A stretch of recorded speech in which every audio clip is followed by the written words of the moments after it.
Hello guys, welcome back. ఈరోజు పప్పు ఎలా చేయాలో చూద్దాం. హాఫ్ అన్ అవర్ నేను కందిబ్యాళ్ళు ముందుగానే నానబెట్టుకున్నానండి. కందిబ్యాళ్ళను కుక్కర్లోకి వేసేసుకొని టమాటో స్లైసెస్ని వేసుకొని 4 తెల్లవాయి రెబ్బలు, కొద్దిగా చింతపండు, ఉప్పు, కారం, పసుపు వేసేసి అందులో కొద్దిగా వాటర్ మనం వేసుకున్న టమోటాలు అవి మునిగేంతగా వాటర్ పోసుకొని అందులో కొద్దిగా ఆయిల్ వేసేసి ఆ తర్వాత కుక్కర్ మూత పెట్టేసి 3 to 4 విజిల్స్ రానివ్వాలి. ఈలోపు మనం తిరువాతకి రెడీ చేసేసుకుందాం. ఆనియన్స్, ఆవాలు, జీలకర్ర, తెల్లవాయి, ఒట్టిమిర్చి,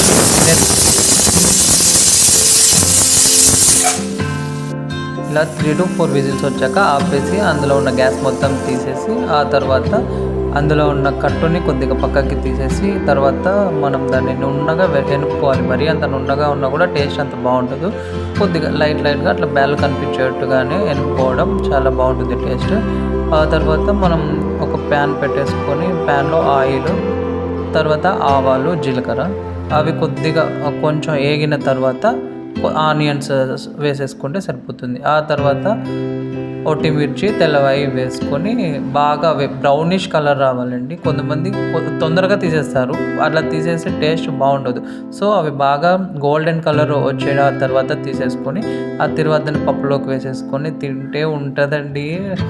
వావ్, సూపర్ ఉంటుంది.